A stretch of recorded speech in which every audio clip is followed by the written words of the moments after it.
नमस्कार, मैं हूं अभिषेक सोनी। IBC 24 के खास कार्यक्रम सवाल आपका है में आपका स्वागत है। आज अंबिकापुर के उस मुद्दे पर हम बातचीत करने जा रहे हैं जिसे लेकर चिंता तो सही जाहिर करते हैं, लेकिन इस ओर कोई अब तक बेहतर कार्रवाई नहीं हो सकी है। यही कारण है कि अंबिकापुर का मुकुट कहा जाने वाला जो महामाया पहाड़ है वो आज अपने अस्तित्व की लड़ाई लड़ रहा है। आप देखिए कि अंबिकापुर के तमाम प्रबुद्धजन लोग हमारे साथ मौजूद हैं। उनसे बात करेंगे कि जो महामाया पहाड़ है वो पुरातात्विक तौर से तो धरोहर है ही, वहाँ आस्था का केंद्र भी जुड़ा हुआ है। इसके अलावा जो पर्यावरण की दृष्टि से महामाया पहाड़ की बेहद महत्वपूर्ण भूमिका रही है, लेकिन लगातार अतिक्रमण, अवैध उत्खनन पहाड़ पर अब चिंता के जो लकीर है वो खींच दिए गए हैं। हम सीधे लोगों से बातचीत करेंगे और ये जानने की कोशिश करेंगे कि जो महामाया पहाड़ है वो कितना महत्वपूर्ण है और उसे लेकर क्या अब तक कोई प्रयास हो सका कि उसे बचाया जा सके।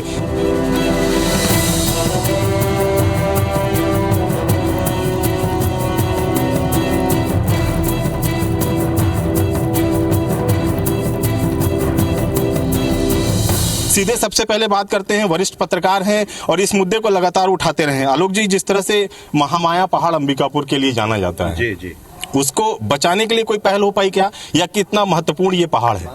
देखिए, पहाड़ काफी महत्वपूर्ण है अभिषेक जी, और ये जो पहाड़ है धार्मिक आस्था का तो केंद्र है ही, वहाँ पे एक अलग प्रकार की ऊर्जा है। और ये सही है कि इस पे चाहे दोनों ही पार्टी हैं, दोनों पार्टी ने खाली बयान वीर बने हैं इसमें और कोई कार्यवाही नहीं हो पाई है। इसके पीछे सबसे ज्यादा रोष मुझे ये है कि तीन कलेक्टरों को मैंने व्यक्तिगत तौर पे अप्रोच किया है, लेकिन किसी के अंदर भी प्रशासनिक स्तर के अधिकारी जो भारत के संविधान की शपथ लेकर आते हैं, पहाड़ पर्वत के संरक्षण की शपथ लेकर आते हैं, और शर्मसार होना पड़ रहा है उनके कारण। जैसे अन्य शहरों के लिए नदियां जीवनदायिनी होती हैं, उस प्रकार से दायिनी है यहाँ पर, इसलिए इसका संरक्षण आवश्यक है और पूरे नगरवासी इसको मिलजुल करके संरक्षित रखें, संवर्धन करें, इस ओर सब लोग मिलजुल के काम करें। सक्षम जो नेतृत्व है उस पर सवाल उठ रहा है, कितना महत्वपूर्ण ये पहाड़ और इसको बचाने के लिए कोई प्रयास किया गया क्या? महामाया पहाड़ इस नगर की धरोहर है। माँ महामाया के प्राचीर पर एक तरह से वो एक मुकुट की तरह है। उसका संवर्धन संरक्षण निश्चित रूप से होना ही चाहिए। अब इस पर यदि अभी हम इस वक्त या कभी भी दोषारोपण यदि करने लगेंगे तो आप हमारे ऊपर करेंगे, अर्थात एक पार्टी हम पर करेगी, हम ऊपर उस पर करेंगे, उसका कोई निदान नहीं निकलेगा। इसलिए मैं इस विषय पे तो नहीं बोलूंगा, किसी पर मेरा कोई आरोप नहीं है। मैं सिर्फ यही निवेदन करूंगा आपके माध्यम से कि अभी भी शहर की कोई समिति ऐसी बन जाए नगर की और उस पहाड़ को संरक्षित करने की दिशा में पहल करे। जो भी वहाँ अतिक्रामक है उनको बाहर करें, उनको प्रधानमंत्री आवास में जगह दे दें, कहीं और जगह दे दें, उनको बसा दें, उनके साथ भी अन्याय ना हो। कुछ ऐसी व्यवस्था करके हर हालत में इसको संरक्षित किया जाए, संवर्धित किया जाए, इसका मान रखा जाए। महामाया पहाड़ की बात करें, महामाया पहाड़ शहर से लगा हुआ इलाका है, बेहद महत्वपूर्ण माना जाता है। उस पर कोई प्रयास हुआ क्या? नहीं हुआ। भ्रष्टाचारियों का गढ़ है, भ्रष्टाचार हो रहा है, पैसों का लेन देन हो रहा है। वन विभाग के अधिकारी स्वयं पेड़ कटवा रहे हैं। उनको पेड़ रहे या कट जाए उससे कोई लेना देना नहीं है, उनको सैलरी मिलनी चाहिए। और बाहरी लोगों को जिस तरीके से यहाँ पर लाके बसाया जा रहा है, वो अपना वोट बैंक तैयार कर रहे हैं। देखिए, बड़ी बात ये निकलकर सामने आती है हर बार कि वोट बैंक के लिए बाहरी लोगों को बसाया जा रहा है। किस तरह का वोट बैंक है और क्यों बसाया जा रहा है ऐसे लोगों को? आंकड़े हैं, अभी यहाँ पर जो लोग हैं उन लोग से जांच की रिपोर्ट भी लेकर के आई है, चीजें दिख रही हैं, सब चीजें सामने हैं। वोट बैंक की बात होती है, राजस्व की जमीन के अलावा अगर कोई भी व्यक्ति, चाहे वो कितना भी सक्षम हो या किसी दबाव से उसने व्यवस्था बना ली है, किसी दबाव बना करके, उन सब के ऊपर कानूनी कार्रवाई होनी चाहिए। बात महामाया पहाड़ की हो रही है और प्लेटफॉर्म राजनीति की चला रहे हैं। इससे बेहतर है कि महामाया के बारे में सोचें, पहाड़ के बारे में सोचें। तो अगर आप वहां पर देखेंगे तो जो मूल है कि वो मूल निवासी होना चाहिए, तो उसे वन अधिकार पत्र मिलेगा।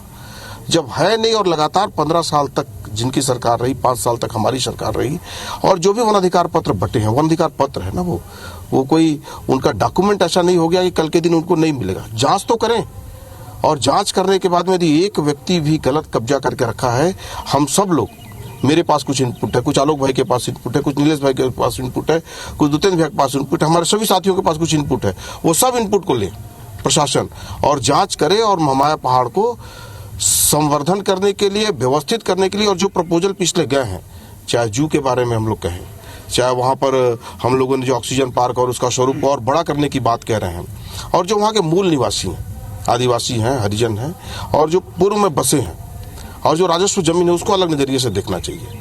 इसमें मैं आपके सामने एक बात कहना चाहूंगा कि जो कांति प्रकाशपुर का एरिया है, जो बिल्कुल श्रीगढ़ के बगल से लगा हुआ है, उसमें पहाड़ का स्वरूप तो दिखता है।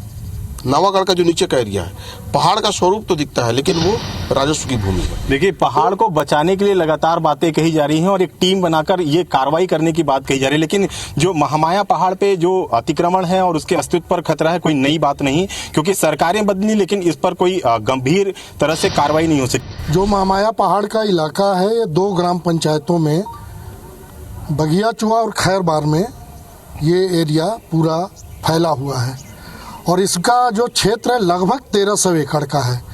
और सभी मेरे यहाँ सम्मानित साथी बैठे हैं, किसी भी दल से जुड़े हों, ये अंबिकापुर नगरी के लिए एक ऑक्सीजन हब का काम करता है। सबसे घने वन क्षेत्र अगर हैं तो इसी 1300 एकड़ में है, कि इस 1300 एकड़ क्षेत्र में 468 लोग अतिक्रमित पाए गए। इस 468 में एक वर्ग विशेष के लोग भी हैं जो बाहर झारखंड से आए हैं, और यहाँ अवैध रूप से वन अधिकार क्षेत्र में जिनको पट्टा मिला है, वो पट्टा भी हमारे कांग्रेस के मित्रों ने दिलवाया है। उनकी जमीनों को स्टाम्प पे लिखवा के और बस गए हैं। जब प्रशासन की रिपोर्ट गई 25 जून 2022 को, वन मंडलाधिकारी डीएफओ सरगुजा पत्र लिखता है कलेक्टर सरगुजा को कि 15 दिन के बाद मुझको फोर्स दीजिए, पहले चरण में मैं 60 अतिक्रमित लोगों का बेदखल करूंगा कब्जा। कलेक्टर सरगुजा, जो कि कांग्रेस का शासन था, ये कह के मौन हो जाते हैं कि रामगढ़ महोत्सव में हम फोर्स भेजे हैं। और ये कागज है मेरे पास, ये जो 60 लोग हैं जिनको प्रथम अतिक्रमण में हटाना जाना था फोर्स से, इसमें 58 लोग एक वर्ग विशेष के हैं। देखिए, लगातार 15 साल तक यहाँ स्थानीय विधायक कांग्रेस के रहे हैं, उन्हीं का संरक्षण है, और वो इतने पावरफुल रहे हैं कि दिल्ली तक हो, चाहे कोई भी गवर्नमेंट रही है, पावर उनका रहा है, और उनके वो संरक्षक हैं। अब तो भाजपा के विधायक हैं, अब कार्रवाई होगी। भाजपा के विधायक हैं, बिल्कुल कार्रवाई के लिए हम कोशिश करेंगे, प्रयास करेंगे। आप देखेंगे कि एक तरफ तो अतिक्रमण हो रहा है और उसके दोनों साइड से मुर्रम का अवैध खदान जो प्रशासन के नाक के नीचे चल रहा है, उसको भी वहां पर तत्काल बंद करना चाहिए। और निसंदेह अभी नए विधायक बने हैं, कहीं न कहीं उनके एक तरह से कहें तो घोषणा पत्र में लिखित तो नहीं था, लेकिन उनका आश्वासन था इस जनता को कि महामाया पहाड़ को मुक्त करेंगे और उसको संरक्षित करेंगे। तो उम्मीद करते हैं कि कार्रवाई होगा और उस पहाड़ को बचाया जाएगा। देखिए, उम्मीद सब जनप्रतिनिधियों से की जाती है, लेकिन वो उन उम्मीदों पर कितना खरा उतरते हैं ये अब तक स्पष्ट नहीं हो पाया, क्योंकि कार्रवाई के नाम पर ढाक के 3 पाथी साबित हुए हैं। ये कांग्रेस के जो पार्षद हैं, वो भी, आप भी उस इलाके में रहते हैं, लगता है कि कुछ कार्रवाई हुई या लगता है कि अतिक्रमण लगातार बढ़ रहे हैं? देखिए, मैं घुटरापारा से पार्षद हूँ, और घुटरापारा से लगा हुआ महामाया मंदिर है, और उसके ऊपर में महामाया माँ के मुकुट स्वरूप महामाया पहाड़ है। मैं 2 बात करूँगा अभिषेक भी आपसे। पहला बात कि भारतीय जनता पार्टी के लोग चुनाव में जो वादा किए थे उसमें एक महामाया पहाड़ भी था, और महामाया पहाड़ में भारतीय जनता पार्टी के लोग एक सिरे से पब्लिक के बीच में जाके झूठ बोले हैं। झूठ कैसे, मैं बताता हूँ। यहाँ उपस्थित है हमारे भारतीय जनता पार्टी के नेताजी लोग, उन लोग का कहना था कि उसी महामाया पहाड़ में रोहिंग्या मुसलमानों को बसाया गया है। जांच हुई, कलेक्टर ने जांच के आदेश दिए, कितने मुसलमान निकले। कहने का मतलब है कि 15 साल जब भारतीय जनता पार्टी की सरकार थी, रमन सिंह की सरकार थी, उस समय भी मैंने देखा है कि उस क्षेत्र में लगभग 20% आबादी पे कब्जा हुआ है। मैं खुद कांग्रेस की ओर से उधर का सर्वे करने गया हुआ था। 163 परिवार एससी जाति के लोग हैं, घसिया जाति के लोग हैं, और इसको मुद्दा बना के हिंदू मुसलमान करके लोग यहाँ से वोट ले लिए। मेरा मानना है कि भारतीय जनता पार्टी की सरकार है, अब आने वाले समय में इसकी निष्पक्ष जांच होनी चाहिए। और एक बात और कहना चाहूँगा, अब सरकार इनकी है, सैटेलाइट का साधन है, तो आप उसमें देख सकते हैं कि कब कब्जा हुआ है, क्योंकि देश की आज़ादी से पहले उस जगह पे लोग रह रहे हैं।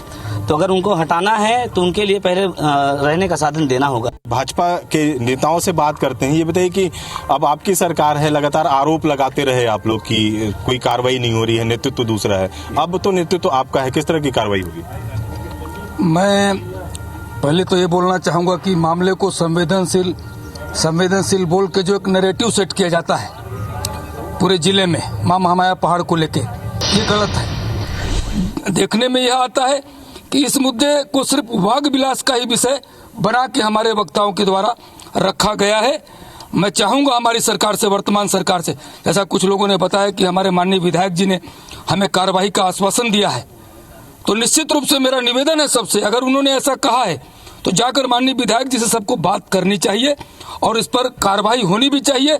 मैं इन 3 पंक्तियों के साथ अपनी बात को विराम दूंगा, जिसमें गागर में सागर है कि मत चलाइए एजेंडा तहजीब की आड़ में, धरोहर है मट्टी का कण कण, संस्कृति बसी है एक एक झाड़ में, बहुत भूखंड पड़े हैं मनुष्य के बसने के लिए, हवा और पक्षियों के लिए छोड़ दीजिए महामाया के पहाड़ में।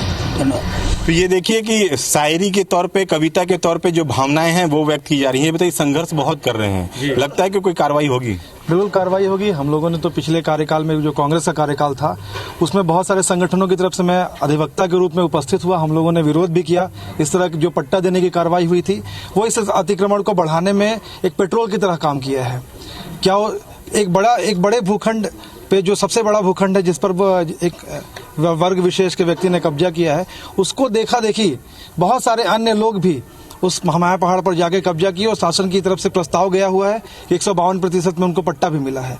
तो मैं ये कहना चाहूंगा कि कांग्रेस की गवर्नमेंट में सबसे ज्यादा अतिक्रमण की कार्रवाई 152% का जो पट्टा देने का एक नियम आया था उसके तहत बढ़ गई कार्रवाई। इनके शासन में कोई कार्रवाई नहीं होगी, इनको इशू बना करके रखना। 15 साल हम देख चुके हैं, 3 महीने और देख चुके हैं। ये चुनाव है इसलिए फिर निकला है, चुनाव के बाद 2-3 महीने बंद था, अभी लोकसभा चुनाव के बाद फिर ठंड हो जाएगा, फिर विधानसभा चुनाव में सब बात होगी। आलोक जी, आप कुछ कहना चाह रहे हैं कि ये चुनावी मुद्दा रह गया है क्या सर? चुनावी मुद्दा तो शुरू से रहा है, कुछ लोगों का काम है हंगामा खड़ा करना। मेरा ये कहना है कि भारतीय जनता पार्टी के पास अगर अतिक्रमणकारियों के 60 लोग के चिन्हांकित नाम की सूची है तो उसको किस दिन खाली करवा रहे हैं वो डेट बता दें।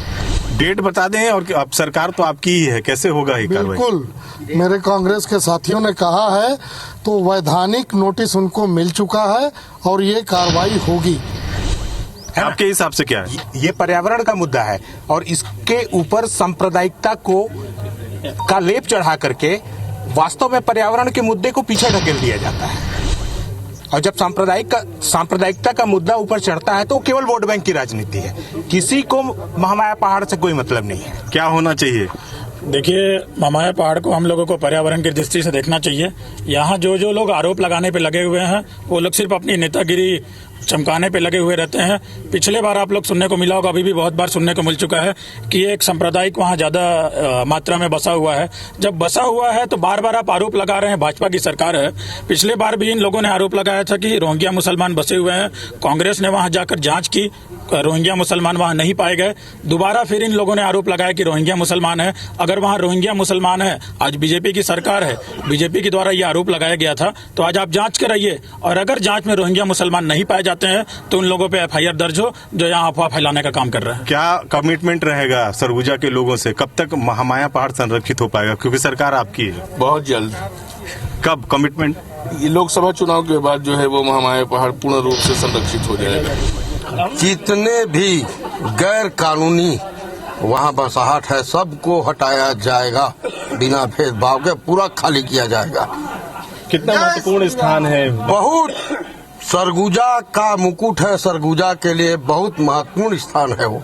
अंबिकापुर के लिए उसको खाली करवाना निश्चित रूप से आवश्यक है और हमारी सरकार हर हालत में उसको खाली कराकर ऑक्सीजन पार्क बनाएगी। तो ये देखिए कि हमने कोशिश की तमाम वर्गों से बातचीत करने की और ये जानने की कि जो महामाया पहाड़ है वो बेहद महत्वपूर्ण धरोहर है, ऐसे में उसे संरक्षित और संवर्धित करने की कोशिश होनी चाहिए और इसमें जो राजनीतिक दल हैं उन्हें अपने राजनीतिक जो लाभ है, हानि है, उससे ऊपर उठकर इस ओर कार्रवाई करने की जरूरत है ताकि जो महामाया पहाड़ है, जो अंबिकापुर की धरोहर है, अंबिकापुर का मुकुट है, वो संरक्षित और संवर्धित हो सके। आज के खास कार्यक्रम में फिलहाल इतना ही। मुझे और कैमरामैन दीपक गुप्ता को दीजिए इजाजत। नमस्कार।